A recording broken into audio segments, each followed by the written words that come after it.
group which includes the following number. They are nitrogen, phosphorus, arsenic, antimony and bismuth. So nitrogen occupies 75% by mass and 78% by volume of the atmosphere. Once we move down the group, this ionization energy will be started decreasing because of the increase in atomic radius or with the ionic gradient.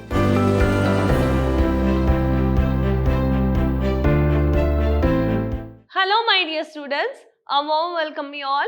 Myself is Purnima, lecturer in Department of Chemistry at Vidhyaashram Pre-University College, Temple of Excellence, Mysuru. My dear students, today I am going to discuss with the new unit called P block elements. So before going to discuss with this unit, let's see the weightage of this unit. So from this unit, we can expect one 1-mark question and 3 mark question. So obviously we know that this is a unit from your inorganic chemistry and there is no 5-mark question at all. And coming into the 1-mark question, this 1-mark question always come from the group 18. Then coming into the part C, we can expect the 3-mark question and this definitely come from the group 15, 16 and 17 or in the 18. And remember, the group 18 is very small for you because only some questions will be asked on the group 18. So totally from this unit we can expect 10 mark. Okay. What we are going to discuss in this session is, we are going to discuss about the introductory part to the P block element and we are going to understand what is the general electronic configurations for the P block elements, that is for group 15 we are going to discuss. Then coming into their occurrence and general property and trends in their physical property we are going to discuss in this session. So when I am talking about the P block elements, this is a unit which is there in your inorganic chemistry. So hope you know that again in your first PUC you have studied this P block element. The group 13 and 14 you have studied thoroughly. Here from the group 15, 16, 17 to 18 you are going to study in your second PUC. Okay. So the P block elements are placed in group 13 to 18 in the periodic table.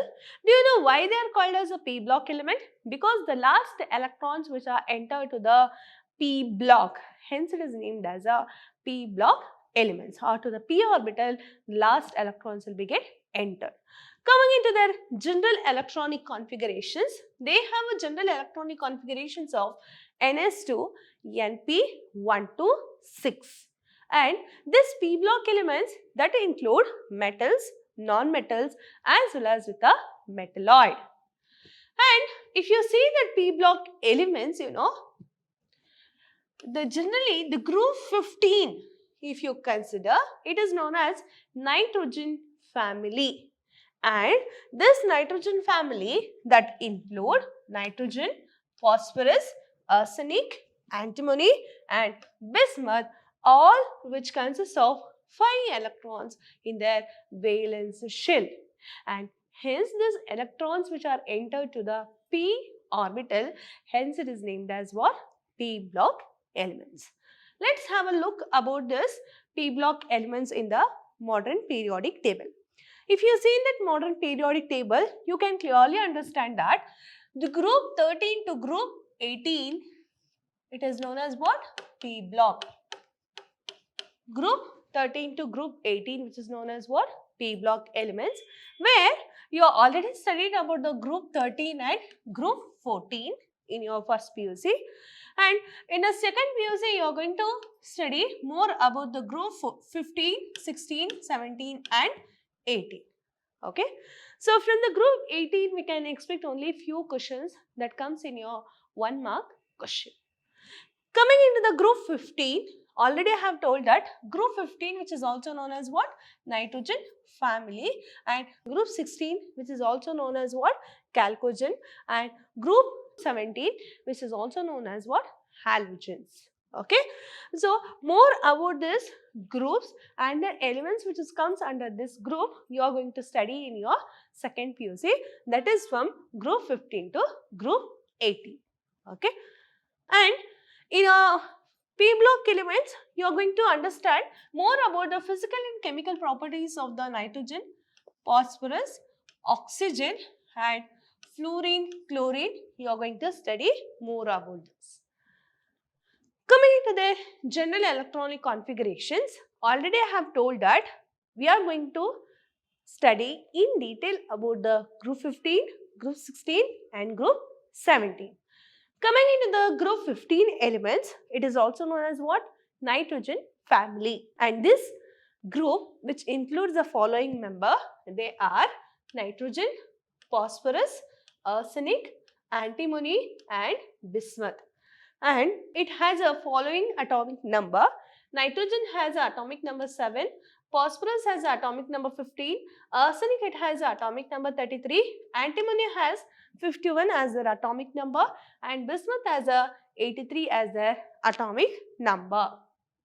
Coming into the electronic configuration, this is just a electron, how does it distributed to the each shell, but when it comes to the inert gas core configuration, we have to represent the electronic configurations of the elements like this. That is, for nitrogen, it is helium 2s2 sp3 and for the phosphorus, it is neon 3s2 3p3 and coming into the arsenic, that is argon 3d10 4s2 4p3.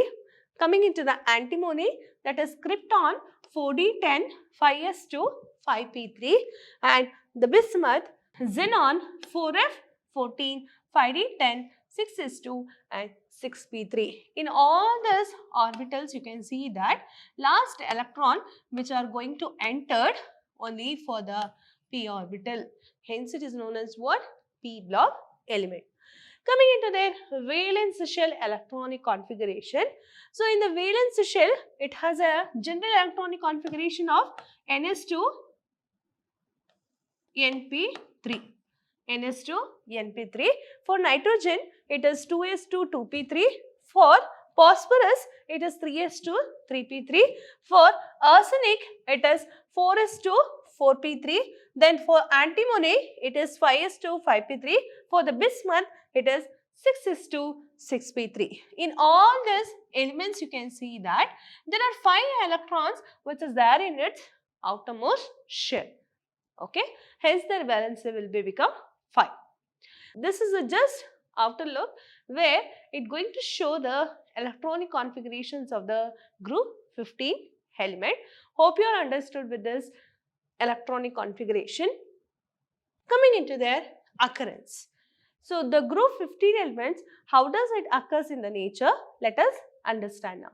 Okay, nitrogen which occurs in a free as well as in the combined state, and we are all know that nitrogen is only the element which is abundantly found in our nature, that is in our atmosphere.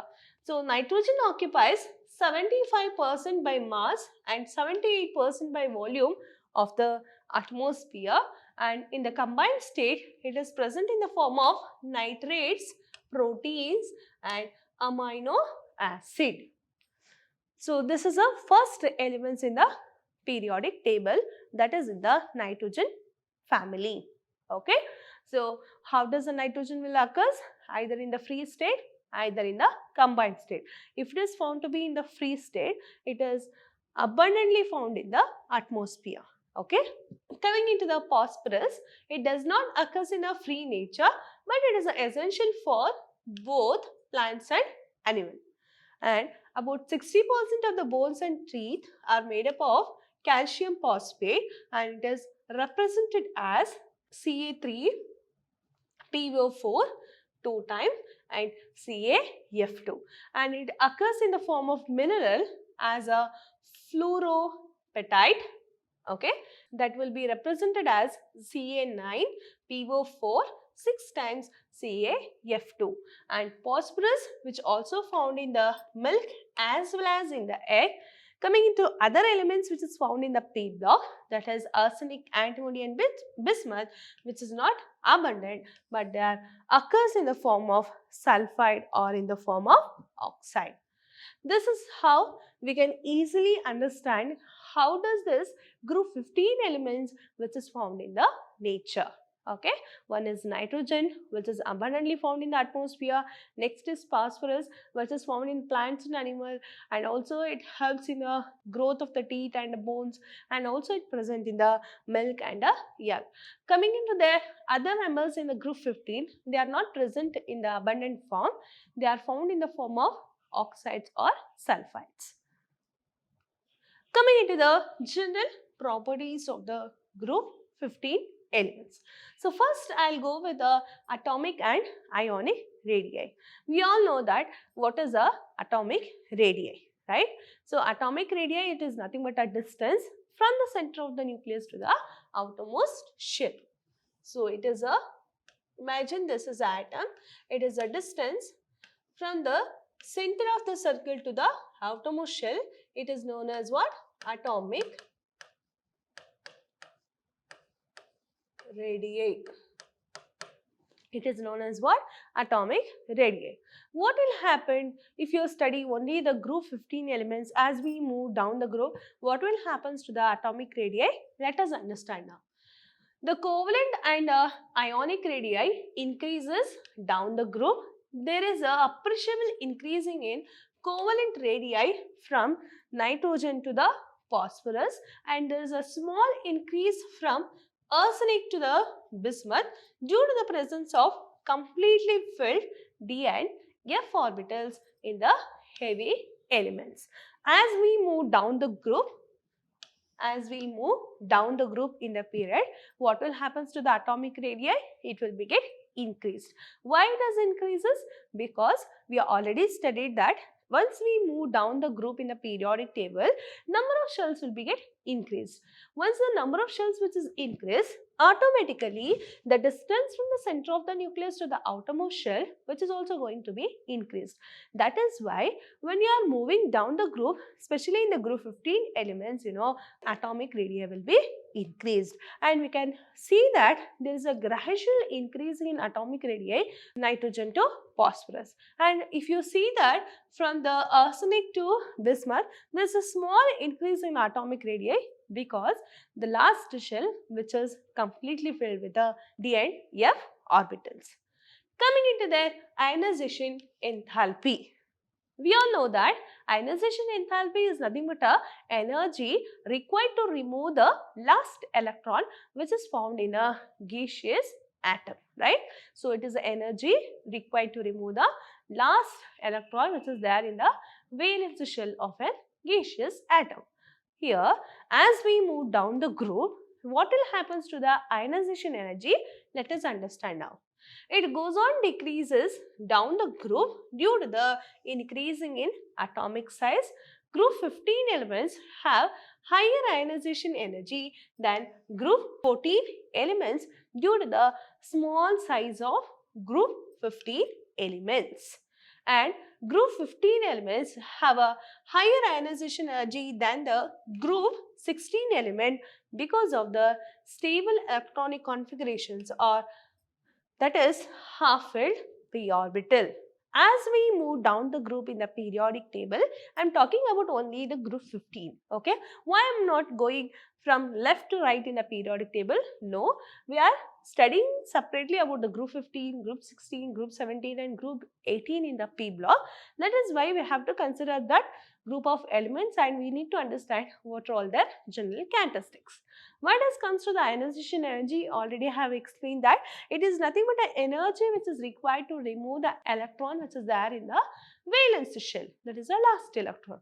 Here, once we move down the group, this ionization energy will be started decreasing because of the increasing in atomic radii or with the ionic radii. But when you compare this group 15 with the group 14, group 15 will have a higher ionization energy when compared to the group 14 because of the smaller size. And when we compare this group 15 with the group 16, this group 15 again will have a higher ionization energy compared to the group 16 because of the half-filled p orbital. So, hope you all understood with this speciality of the group 15 in the periodic table. Coming into the allotropes. So, all the elements of the group 15 except nitrogen, this shows the allotropes formation. So, except nitrogen, we can expect all the elements which is found in a group 15 to form a allotropes. Okay. Coming into their catenations, here nitrogen shows a catenations to some extent due to the triple bond, but phosphorus shows a catenation to the maximum extent. The tendency to show the catenation decreases down the group. So, first of all, we need to understand what is a catenation first. Catenation, it is nothing but the self-linking ability of the each elements, right? So, we all familiar with the catenation or the self-linking ability of the carbon, right? So, the carbon itself has a self-linking ability with other carbon atom, thereby it forms a long chain. Like that, the group 15 also which shows a catenation property, especially the nitrogen will shows a triple bond formation, but when it is compared with the nitrogen with the phosphorus, phosphorus shows a maximum the catenation property.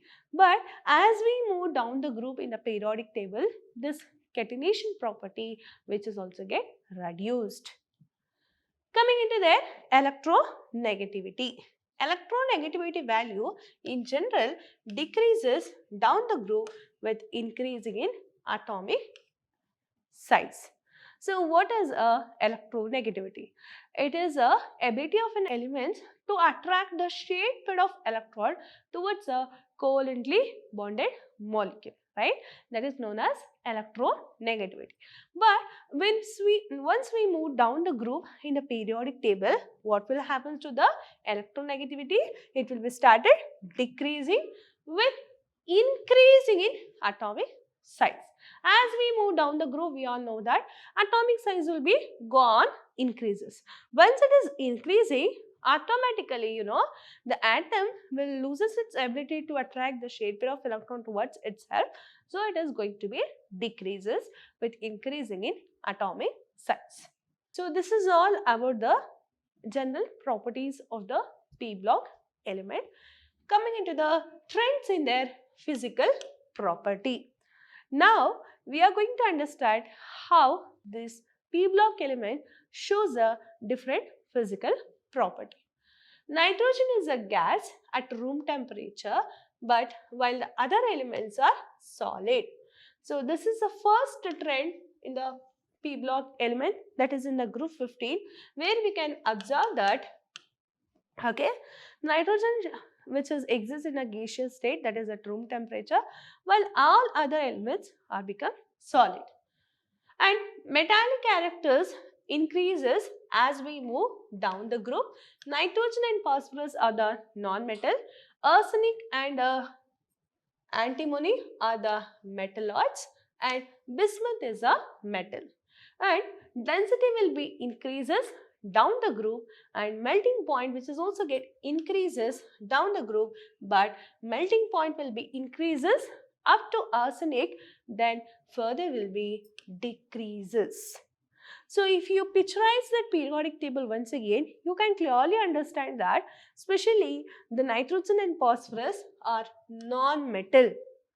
Okay. Then coming into the arsenic and antimony, they are metalloid, and the bismuth is only the metal. And if you see the density, it going to be increases down the group, and similarly with the boiling point, which is also going to be increases down the group, because as we move down the group, we have understood that nitrogen is only the gas. Later on, all the elements will be become metalloid as well as with a metal. That is why their boiling point, which is also get increases. So, hope you all understood with this trends in the physical property. So, in the next session, we are going to understand the trends in their chemical property. By this, I like to say that today I have discussed only the introductory part of the P block element. In that we have learned about only the group 15 general electronic configuration and the trends in their physical property and the general properties of the group 15 elements. In the next class, we are going to discuss about the chemical property. So have a look with the general electronic configuration. So please go through with the periodic table and understand how many elements will be there in the group 15. So I'll meet you with the next session. Till that, take care, be safe. Thank you.